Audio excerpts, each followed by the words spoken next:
I'm Mehmet Engin Sacan, and I started my business journey with being Java developer in Turkey. We also developed many different kind of projects related with the geographic information systems.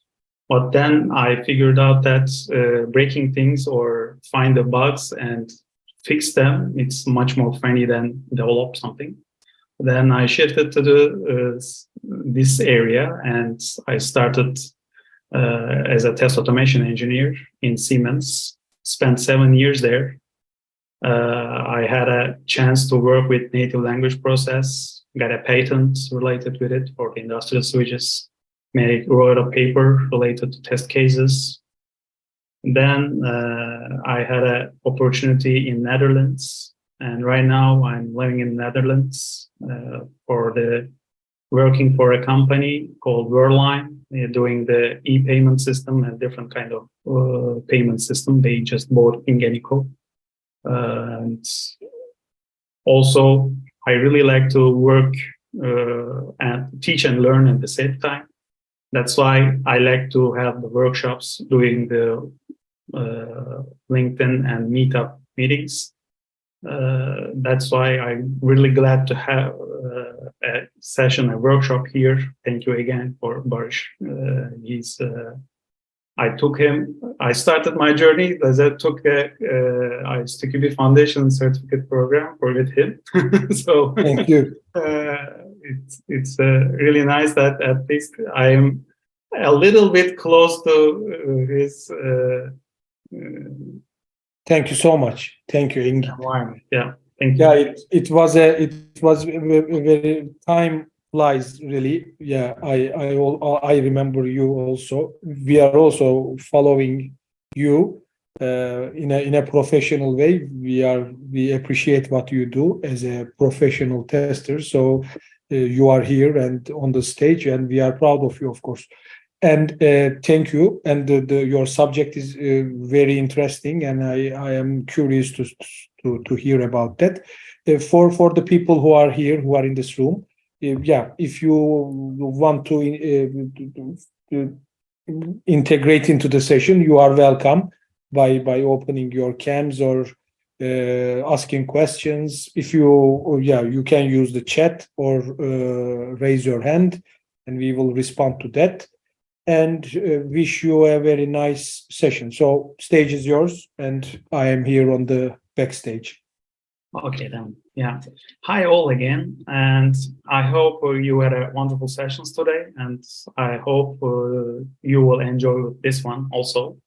So this afternoon, I would like to talk about a question, start with the question actually. As testers, we are ask ourselves this question every day in our work, and could or could not find the answer. So our product or application is good enough. After this question, there will be new questions will raise, of course, but I want to show you how I can find a solution about these questions with a behavioral testing. So I'd like to start to think why we need testing, what I want to find out with testing. Then I will explain how behavior testing can help us. What is it? What could be the best practices? And I would like to give some advices about communication and special session needed for behavior testing. We have the best practices, and to support them, I can give you some tips that I really using in my daily business. And finally, I would like to show you a demo that you can use for API testing with behavior-driven development, and hopefully it will work. And why we need testing? Every day, consciously or unconsciously, we ask ourselves the question why. As a tester, I would like to talk a little bit about this subject in the words of a person whose knowledge and work I value very much. Simon Sinek tells that all organizations start with why, but only the great ones keep their why clear year after year. So maybe you know him, maybe not. He's a writer of the Start with Why, and I really like his approaches. So if we understand why we are doing things, our motivations and beliefs increase. So for that, we need data to know why, to use different kind of tools and methods to access this data every day. At the end of the day, we need to show our results to the customers and get feedback from them. What this data should contain for us and customer. Of course, we need evidence and information about what has happened, done, or solved. I want to show two videos which explain lack of information from the business side can be caused. And let's see these two videos and then continue our session. I hope you can hear the voice. If not, I will explain the first and the second video. The first video, left side, a patient has an asthma and she wants to use the inhaler. And the right side, there is a product dev team showing that to the QA part.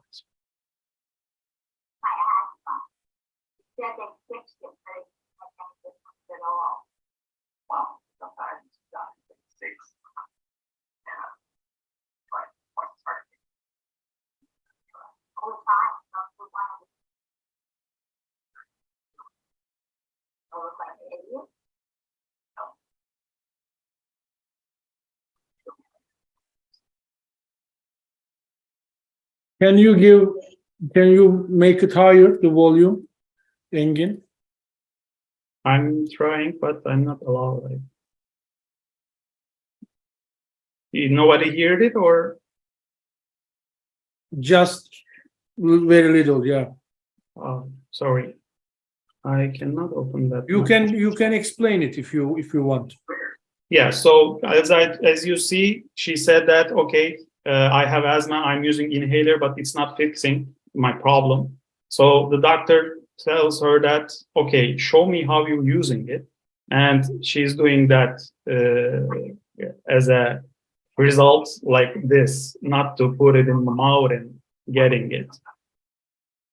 And for the next one, oh, it started on the both sides. So in the right side, as you see, there is a rectangle, triangle, arc, and different kind of shapes, and we need to put them in the correct places.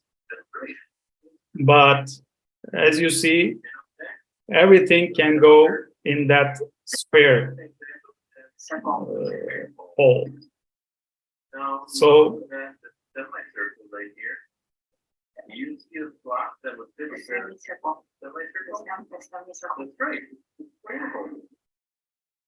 it's nice to see. For me, it's kind of funny to develop team's reaction. Actually, we have the art. Yeah. The information that user needs is not clear for them. From my side, I can explain like that. Products are functioning correctly, but not for their customers. Behavior testing can be our solution for these kind of failures. We are continuing with what is the behavior development and how it started. I don't want to explain much how it invented or how it started actually. But I would like to show you how you can use this test development technique for your daily work. Just do the little quick summary about what is behavioral testing. So BDD, we call it behavior-driven development, is a software development methodology that was first introduced by middle of 2000s by Dan North. North was looking for a way to bridge the communication gap between the business stakeholders and the development team. And he found that the traditional approach of writing requirements was not effective. He came up with the idea using scenarios to describe the behavior of the system from the perspective of the end user. So the gherkin that you see the logo in Latin language started with like this. So you could written this language in both, when you wrote this language, both sides can understand what's going on. And the Cucumber, that's for Java, that's a framework that you can use to execute that kind of syntax. If you search the description, the benefits for the behavior testing, you can face these results. The main purpose of the behavior testing is focusing on the business values, which came from the customer. You can use the behavior testing any part of the testing parameter, of course. Unit test, integration test, or system test. As it is written here, BDD emphasizes collaboration and communication between the business stakeholders, developers, and testers. For my experience and results, communication is the biggest pillar in the behavior-driven development. As a reward, you will have information earlier and be sure that the behavior flow run properly. So, as every approach, there are the best practices that you can apply. I want to share with you some of the best practices about the behavioral testing methods. So these are collaborative and communicative, collaborate and communicate effectively. As I mentioned before, BDD emphasizes collaboration between the business part, development part, and the testing area. So communication is the key to ensure everyone has the shared understanding of the requirements and the scenarios. You can use tools like user stories, examples, and the diagrams to facilitate communication. Focus on the behavior. In BDD, the emphasis is the behavior of system rather than its implementation details. Define behaviors in terms of user stories and use those stories to drive development and testing. Use a ubiquitous language. So develop a shared vocabulary between the stakeholders to facilitate communication and you need to ensure that everyone has a clear understanding of requirements and scenarios. Then, of course, inevitably, you need to automate the scenarios. Automate the scenarios so that they can be run repeatedly to catch regressions and ensure that the behavior of the system remains constant. And you need to keep scenarios small and independent. This is important. It's like a divide and conquer philosophy. Break down scenarios into small independent steps gives us to understand them and test them easily.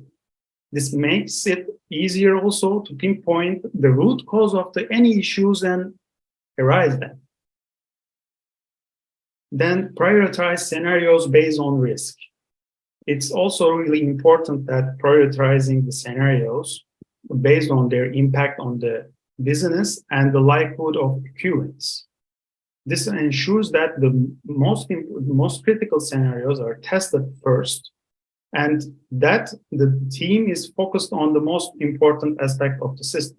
There is a techniques that you can use, like give the numbers 1 to 5 for the development side, and also for the customer value from the business side, and make some calculations and create some digits at the end of it. Continuous integrate and test. The last one that I want to talk with you about, use continuous integration and testing to ensure that the scenarios remain valid as the system evolves. This helps catch issues early and ensure that the behavior of the system remains constant over time. These are just a few best practices, of course. By following these practices, teams can ensure that they are developing and testing software that meets the needs of the business and that delivers value to the end user. So, what are after these explanation, I want to emphasize how you can start the implementation of these values and approach. The first step of the approach is a 3 amigo session. So what is this session and who are these 3 amigos? These are, of course, the development side, business side, and the test side. In the web, they said, and we also in these sessions tell that this approach is much related with the agile projects. But I think there shouldn't be a strict rules about using techniques. You can elaborate or modify them based on your needs. All the approaches are the tools, at least, and you can use them to achieve your goals or tasks. The most important thing is bringing every part of the project at the same table. As a tester, you need to bridge from business to development and development to the business. So actually what does that mean? This means that you need to create a proper explanation based on the business needs, which is also applicable for the development side. In our era, testers now getting this kind of abilities to get a better solution for their product, to create a successful connection between development and the business. It's not easy as connecting a website or connecting a device. So you will also need soft skills because there will be conflicts. To win, you need to win the negotiations, to defeat the conflicts, to get a better, to get one step further. So I will not enter much detail, but I will suggest you some books and some methods that you can use during this Three Amigos sessions. But I highly recommend to improve that kind of skills also. So these topics are much more related with the human side of testing, but I really, I'm using in my daily life, and I find really good to have this kind of skills. So I can suggest you two books, Getting Past No and The Art of Reading Minds. These two books gives you understanding that how you can defeat conflicts between stakeholders. William Early advised that you need to spend the energy to solve the problem, not to defeat your opponent. So he suggests to come together with your opponent, and he used a term like go to the balcony and solve the problem itself. So the term go to the balcony, it means that with your opponent, look at the problem at the higher level and see what's the boundaries of the problem, see the root cause of the problem, and spend your energy to solve this problem. So to use that kind of skill, we can ask the Hendrix Faxius. He is the writer of the Art of the Reading Minds. He shows us that how our brain works, and using language impact a lot of our way of thinking. So creating sentences, for example, with and, not with but, really affects people's behavior. If you want to create some reports or define some statement, if you start with even the best sentences that encourage in front of you, but if you use but, then but deletes everything that you said before. Even you start, as I said, with a perfect positive altitude, it will delete it. So everybody cares about what you will say after but. But if you create the sentences and people will try to get the whole sentence and you can deliver the message that you want. For us to create like a bug report, you said, I tried this, but it's not working. It's not a good way of communication. You can use, I tried this and this and this.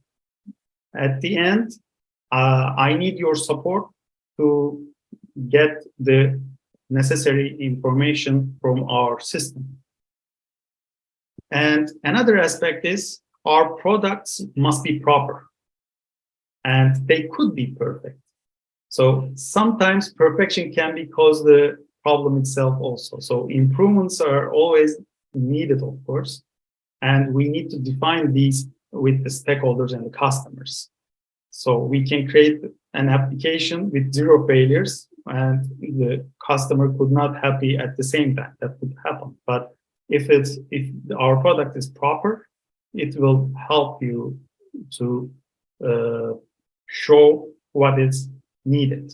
So these kind of things you need to improve during these meetings, during these 3 amigos sessions. As I told you before, human side of testing is really needed for the behavioral testing. You need to have a clear understanding for both sides. So you can paraphrase what you understand and tell the developer and the business owner to verify that you get the right information. So when you say, in the military, I think in Turkey, everyone had to go to the military service, and there is a term that repeat the order. So this came from there. So they repeated the order that if you understand correctly or not. This is really needed, of course, in the sessions also. And because for us, we are struggling a lot for these areas to get the requirements from the business side and get the necessary information from the development sides also. So, but how can we use BDD with an efficient way in our daily time? Now, I want to create a recipe for that and would be helpful while creating scenarios with the Gherkin language using Cucumber framework. We will also see the code side of the scenarios, of course. You can see many tutorials related with it. So I don't want to give much details about how you create the Cucumber with the Maven and open it in the IntelliJ or Eclipse. But I will suggest a way of sharing information and evidence to our other stakeholders. So, as we all know, testing premises start with the unit tests. So unit tests serve simple, clear, and basic needs for specific functionality. Maybe you know, Mr. Barış had a good TED Talks about the necessity of simplicity and the determinants of the problems. So one of the best practices for the unit tests is AAA. So like you see, arrange, act, and assert. So this approach is really simple and it serves to keep your scenarios and keep your features simple and short. So this approach can be used for our behavior-driven development. So we need to arrange the environment first for testing our feature. So we use the given word to the Gherkin language for that. After arranging the environment, we need to act, of course, to enable a feature. So we are using when keyword for that. At the end, we assert the results for our actions, which we are expecting. So our magic word for this is then. So if we want to extend our actions, we can use and but keywords also. But for the efficiency, I really recommend to create a flow and the behavior definition in this 3 amigo sessions. And you, like I said you before, paraphrase the requirements to both sides and repeat what you understand about behavior. So this will help you improve the quality of the coverage, test coverage, also about the behavior, about the expected behavior itself. Like I said you before, scenario should not cover more than one action and insertion.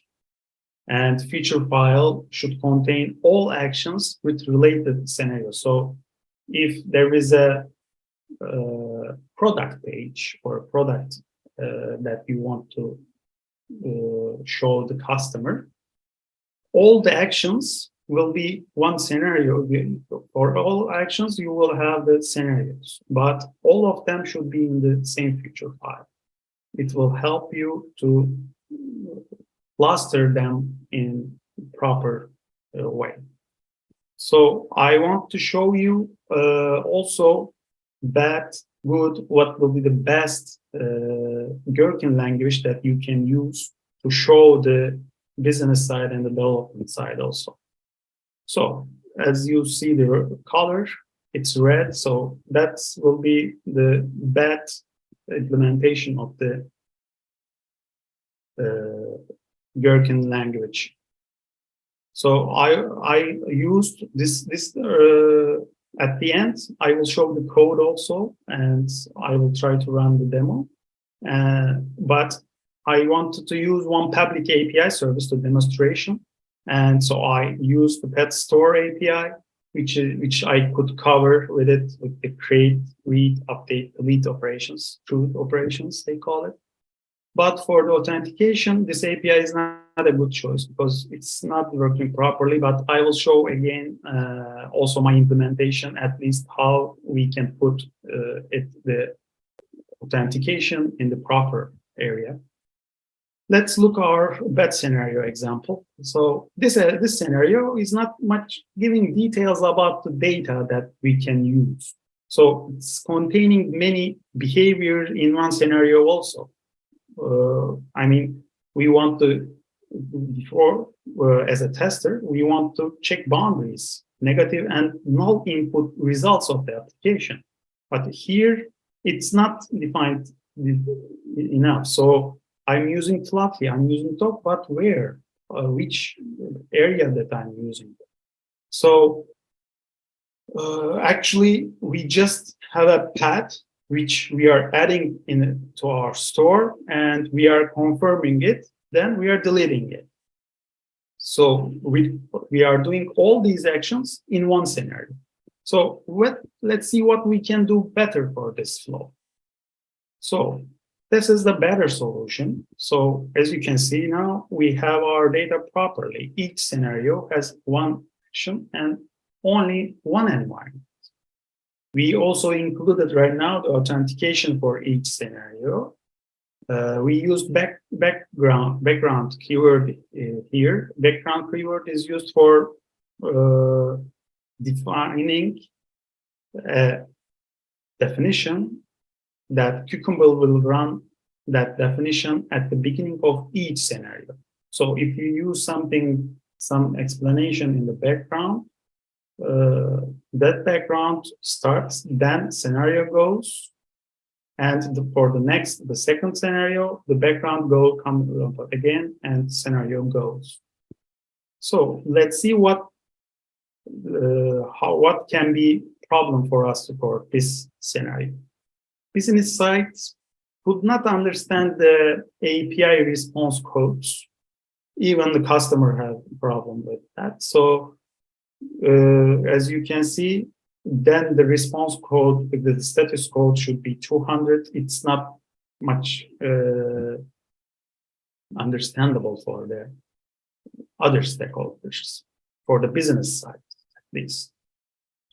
So for my best scenario option will be like this, because we are using the data, we are using example, and we are using the definitions that you can use much more for other scenarios. You can be much more creative with the data, and the same definitions also you can cover positive and negative tests. Also, you can put null data there. With this, you will create a proper results of the test report.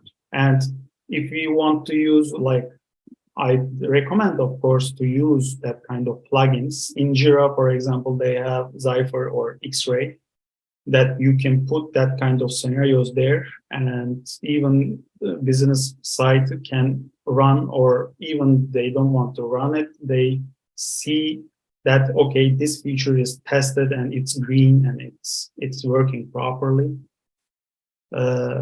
So After the definitions are done the Gherkin language, of course, we need to write the code under these definitions. This part, we call it the glue code. As you can imagine, we use glue actually to attach the definition with our programming functions. So after this, we will go to the demo. Let's see our code and our structure that can help us to improve our productivity about information and evidence about our application. I will show you, but I created this project and put it also in my GitHub account. You can download it and use it. Documentation is still not well prepared. As a tester, I really ashamed that, but I will update it at least end of this week, and you can get a better understanding of it. So I will share my code here. So you're seeing there is no problem, right? You can see my IDE.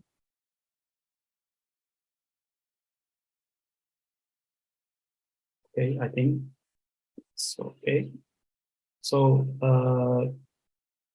I created a Maven project that I can open the XML here with the necessary libraries. I'm using GUnit 5 and Cucumber 7 version 7.11.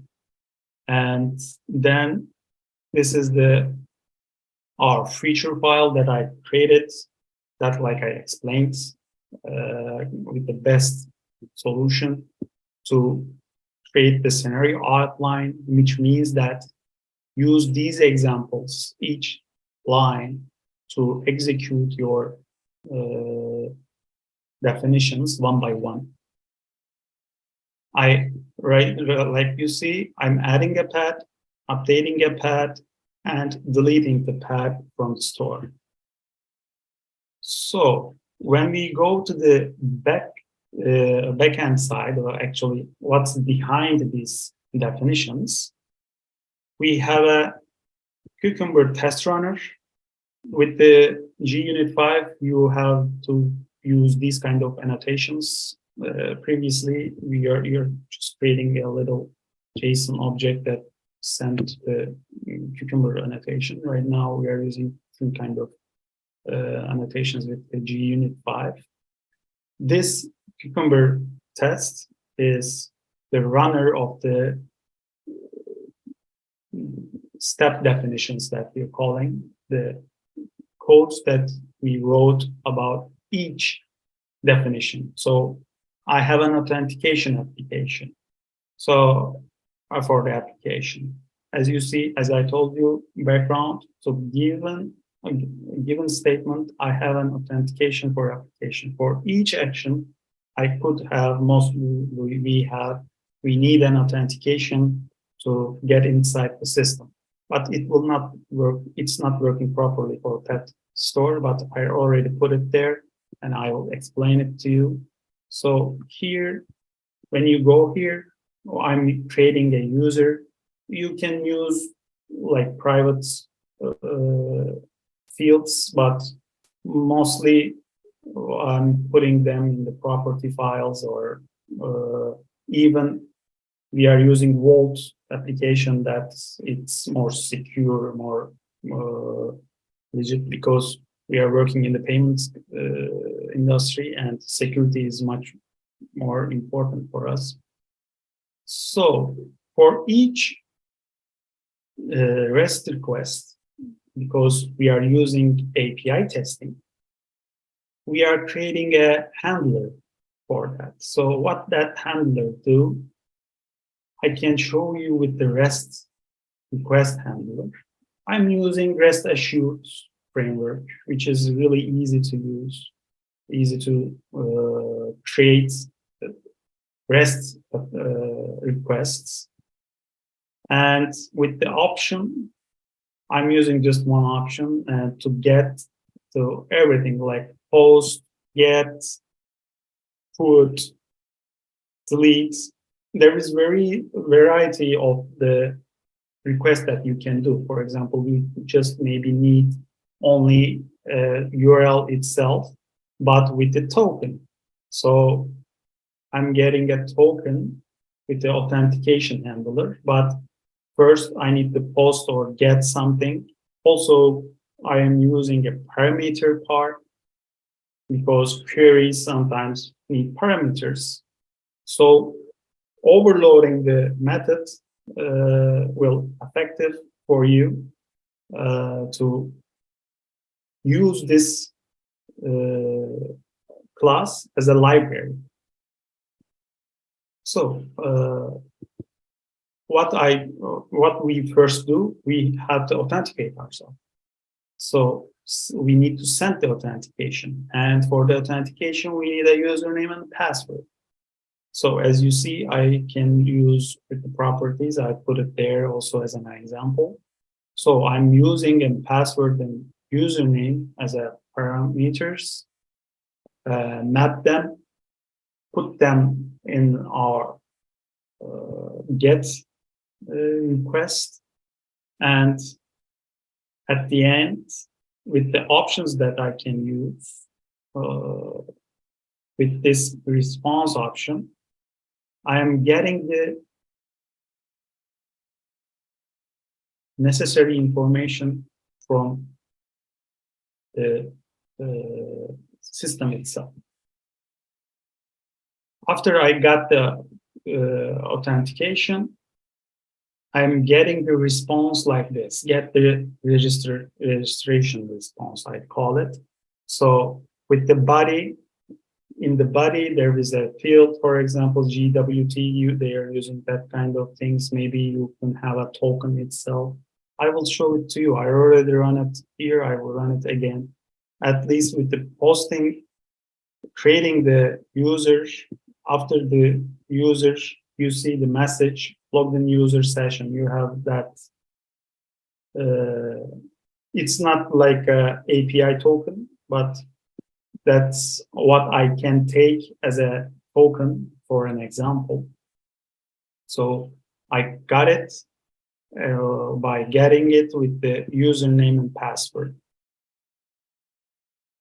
So after the authentication, what are we doing? We are adding a path. So as you can see, we have a table of it.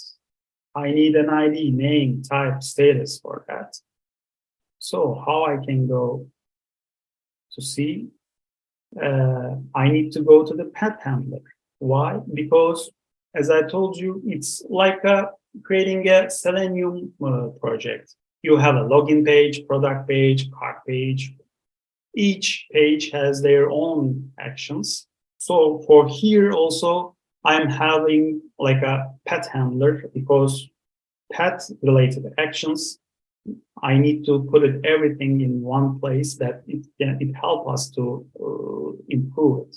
So I can create a path, update a path, get the path, and remove the path. So here, the thing that you can ask that how I can use these parameters. So for the first line, my ID is 999, dog availability, and these variables going there, and opening here, the steps first. And when you do it like this, you see with one line, I can create the path. I don't need to write lots of codes in the step definitions. So it's helping also to understand in the backend side. So I want to create a path. I have the data table. So I'm using also the fancy stream API in the Java 11. That's a nice feature that we have it. So I'm taking the table, data table as a map, and for each element that I have it, I am sending it to the pet bodybuilder.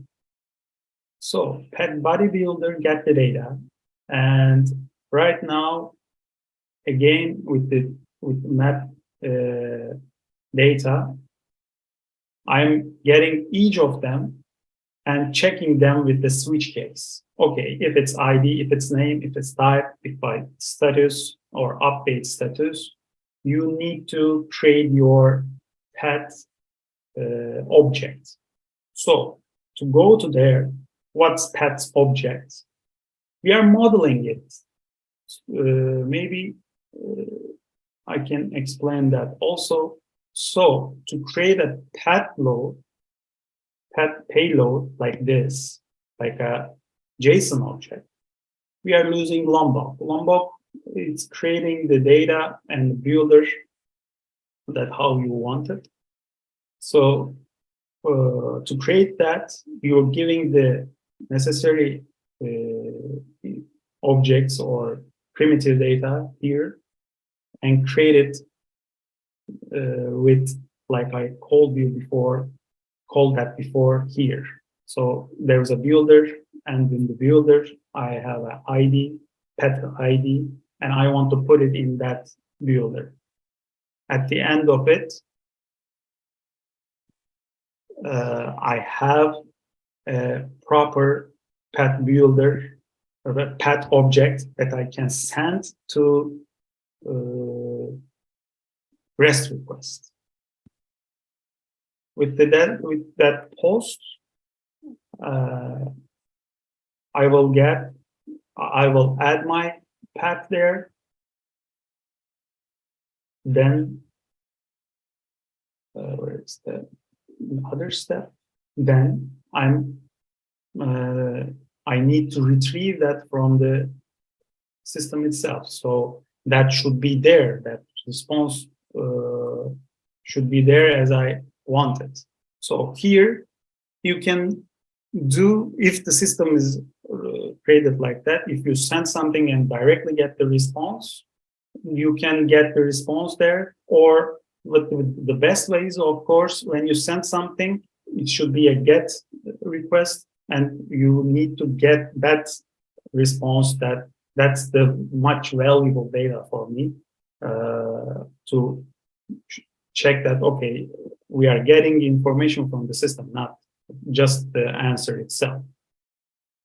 So I'm using a list of assertion. As you know, we need to check only one. We need to create one environment, one action, and need the assertion. As you imagine, we are having a JSON object. So each JSON object field we need to take cover, but it should not be related with the other fields. That's why I'm creating a list of the executables about assertion. And of course, getting the table data that I want to expect it as a JSON object. And for each of them, I'm getting the variables that I needed. And sometimes you need to take care of this field shouldn't be null. So when you're creating your scenario, also you can check your test itself. You need to test your test also. And when you get the necessary data, we are checking it before. I'll put it here, but I can put it anywhere else. Before the assertion, of course. After getting ID, I can use a GET request that pet ID. I will receive the information about it, and then with GET response, the GET pet response, I'm checking the status. I'm checking the ID. I'm checking the name is correctly. Type that's wrong. That should be GET type. And okay. Yeah, no, it's correct. It's correct because it's on the GET category page. That category area. You can check the Swagger, or I can show it to you right away. And check that Swagger.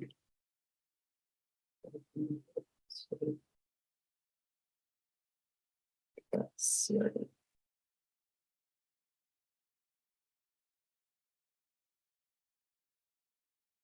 so you will see all the information related with the path here. So we are posting path with this JSON object. Then we are getting it with an ID that you created. So,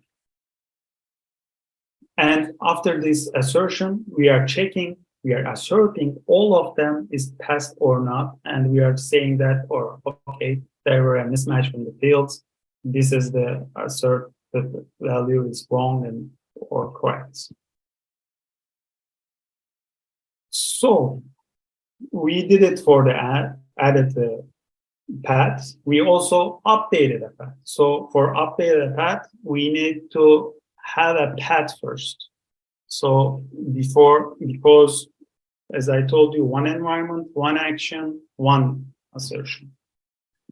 And that's why we are creating a given statement that, okay, we have this path in our system and we need to update it.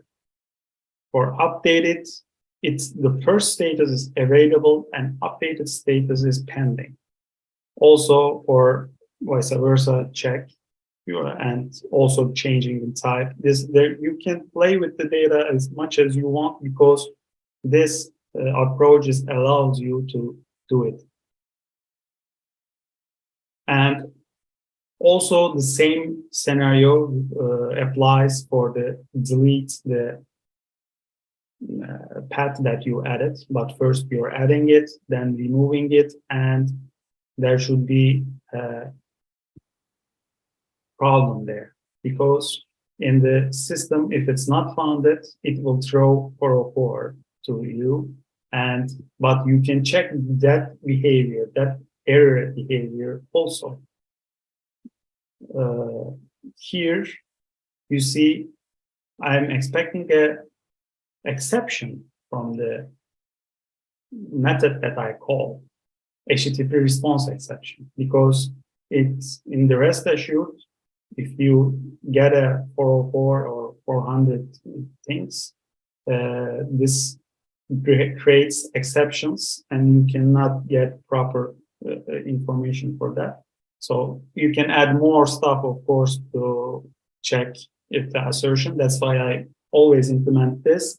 And if something needs to be added more, I can add here more. So that's the how could better your backend side used.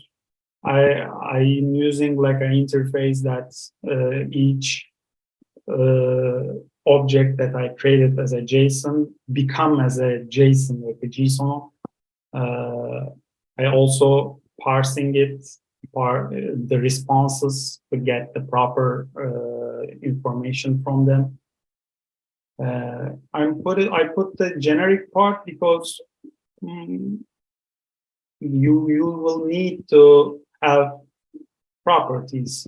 For example, I'm using for the user and password, or you can put the base URL that you are using there. You can put it here. These are most related with the Cucumber and the JUnit platform stuff. So maybe I can run my code with a Maven and see what will be our results about it. So how I can include this.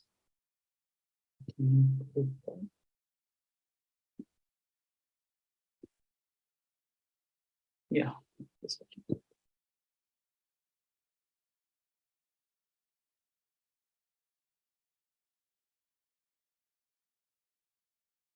Explaining it.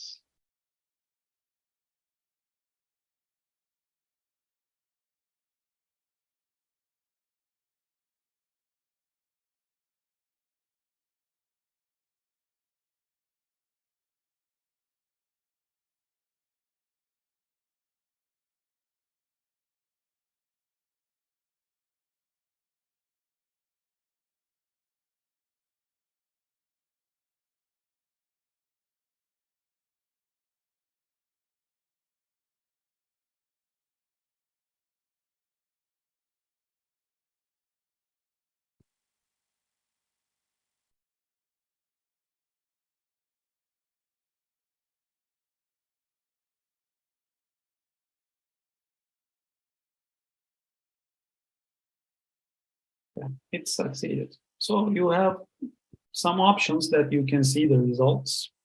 So here, if you determine the HTML or JSON cucumber of result page, you can have the JSON object and the HTML. This HTML doesn't give much details or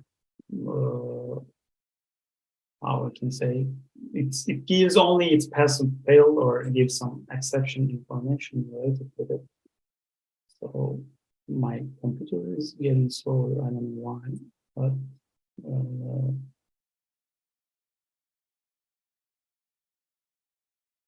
so here you see what passed. It takes 1 minute. What Java version we use, where we use, the duration, what Cucumber version is, and you will see like this. Okay, it passed, it failed. So I'm using kind of different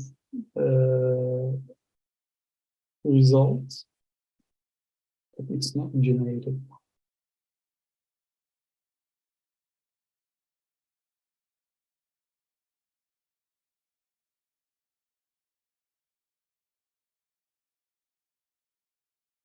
So it's a demo effect, I think. It's not work as I supposed to do. It's work actually. It's running. It's okay, but my plugin is not there. That's the weird stuff. So because I want to show you this, where is it? This one, Trivago results mapping. It should be generated before, but it couldn't do it. I don't know why it can't. Maybe I can do it with verify.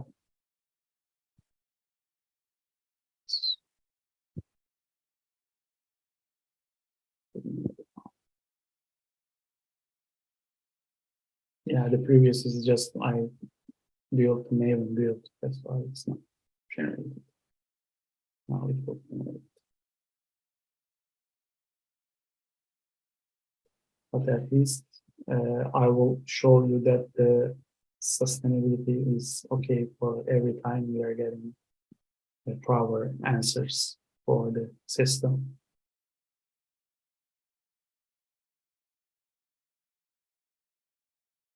Of course, you can improve this. You can get much more details that, for example, getting the parallel execution, or you can have a paths, you can have a user feature. You want to run them in the same time because time effectiveness. It could happen. It's Cucumber also allowing that. I didn't cover that much here. So let me see. Yeah, you see it's generated. So I hope it will be here. Yes. Let's see. So this one. You can find these different kind of reporting actions. Here is much more detailed, of course. What's the giving the future name, giving the scenario name. When you go to the scenario, you will see which data that you use for testing. If there's a failure, it will be explanation much more stuff here. It's a back count step. It's also there. Of course, it's not going deeper. You need to modify that. But at the end, with behavior-driven development, you will have a better understanding what's going on with the system. To improve your skills, I just want to, everybody talking about the ChatGPT, I also had an account here, and I want to show you that, for example, I can ask that I want to have a Cucumber parallel test framework to check the API service below. I will give the Swagger URL to ChatGPT, and can you create me an name project for this?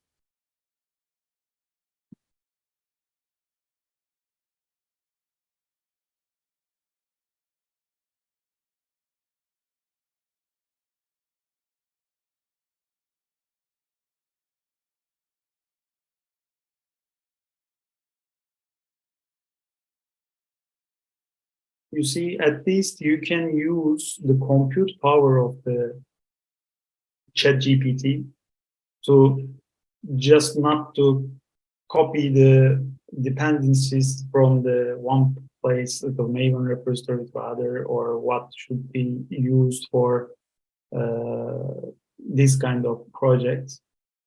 So it's creating it. It's mostly all versions that you're using, because it says it came to 2021. I'm using 7.11, for example, for the cucumber, but it's using 7. But to understand how it should be structured, or just to understand the philosophy, or not the philosophy, actually, the coding structure that you can create. But as I mentioned you before, it's not creating with the best way of scenario creation, but at least it's giving, and sometimes it's stuck there because of the demand. You can continue with generating, but at least you can have the information about what's the project structure, for example, what should be can be done. It can be useful for you also. So for me, is there a okay, so that's what happened. It's okay. I can get questions and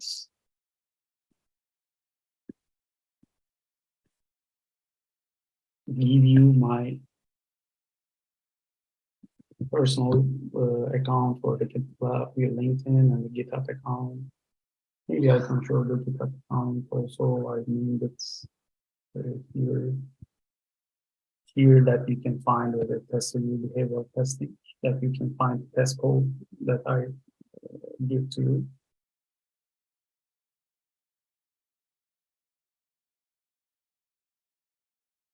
So, is there any questions?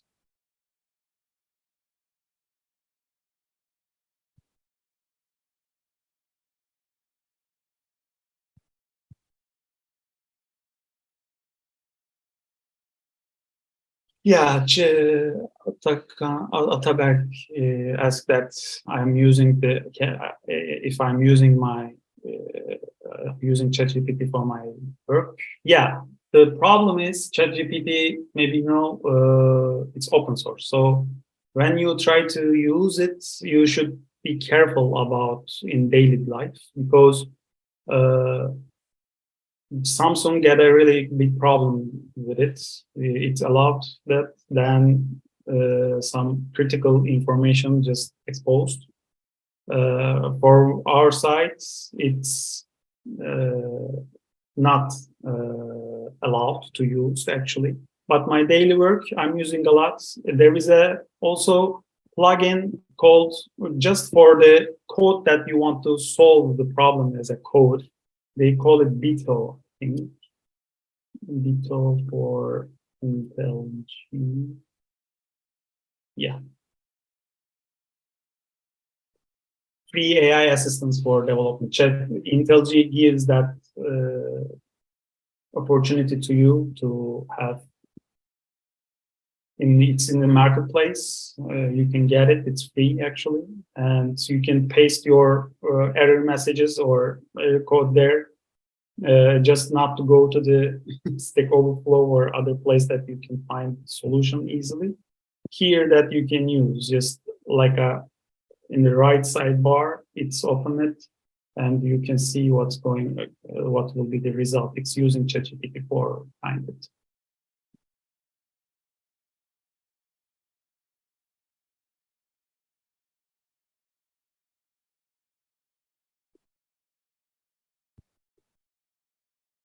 So,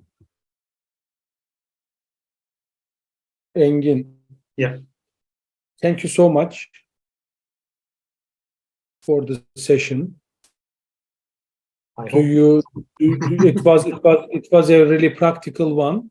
That is why we do these workshops, to give an idea about the practical approaches in several different domains. And yours is one big subject for sure.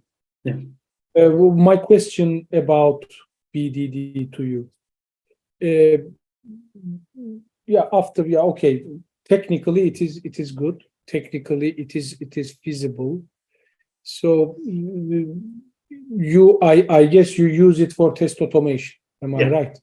Yeah. So when you in your, for example, working environment, is it really the case? So you use BDD rather than the other approaches, or is it something you do for a research activity to fulfill yourself as an expert tester in the field? So is it really creating some return on investment when you compare it to the other frameworks that we have in automation? How do you position it is my question. Yeah. I worked a lot with G-units in my previous companies. When I found out with the Cucumber BDD, I tried robot framework, keyword-driven development. That it helps a lot in our daily work. As you can imagine, most of the data is restricted. You cannot even create a proper test data related with the customer and the credit card numbers and other stuff. That's why it helps a lot, because I also using ChatGPT for the data, because we are doing 3 Amigo sessions with the business development and me. In there, we are creating the scenarios there, but not with like given then. At least we are saying that, okay, that's the flow. The guy come to the terminal, give the credit card, get the necessary information, put it our database, do fancy stuff, go there. So each of the flow, we have a definition. We have a behavior that we need to take care. It helped a lot in that way, because after that meeting, I can create given when then properly, and just deleting given when then, creating the proper definitions, everybody will understand what's going on in that test results. And I'm just sharing them to the business owner. And I heard that my business owner gives them immediately to customer or higher level of management itself also. Just the proof of that, okay, yeah, it's working. You see, that's the evidence. We think that will be the flow. We create the definitions and everything is successful. We are using really literally the behavior flow. So you have the outcome, you mean, yeah. from BDD, which is nice to hear. And the last question of maybe this session, if anything pops up, I will also direct it to you. But how do you feel about involvement of non-technical people in test automation with BDD? Do you feel that it is possible to use those people in test automation with the help of BDD? Do you think, is it feasible, or do you think that even when you do, maybe BDD is very readable and from the logical perspective, it is very clear and understandable, but do you think still some technical background is needed here? What do you think? Yeah, of course, of course. Some technical needs, of course, you need to have it because in the backend side, you are still using coding itself, but you can use that people that it doesn't have a code experience or knowledge for the definitions because there mostly will be manual testers and manual testers knows the behaviors, they know the could understand maybe you can use them to create exploratory testing and create that ask them to create that kind of definitions and use their definitions with your code and extend it. I think they can be part of it, but so for the whole system, of course, they need to have Technical skills are still needed. So yeah. we cannot get rid of those things in an instant. And I agree on that. And test automation of testing is, I think, a teamwork or collaborative issue. So none of the people in that team is capable of doing everything, sensing the business needs, understanding the process, knows how to test products, know how to generate data, do programming, scripting, and do the reporting. I think some people are more into the scripting part, tool part. Some people are more on the business logic part, I think. And when they collaborate, they have the power. So it's a teamwork. So all the skills are still needed, I think, to run BDD. Am I right? Yeah, I totally agree. Thank you so much for the session. It was like a training class with around 20 people, which was a exclusive class for BDD. It was good, and your way of your teaching, I think, is also, it was very nice. The examples and the tools you have shown, I think these are also needed in conferences. People want to see some practical output, not only the philosophical things. Thank you again for being with us, for accepting our invitation and being one of the speakers for this conference. And let's go back and continue the day in the main hall. Thank you so much. Yeah, I really thank you too to have this opportunity and invited me. I'm really glad to be here. Thank you.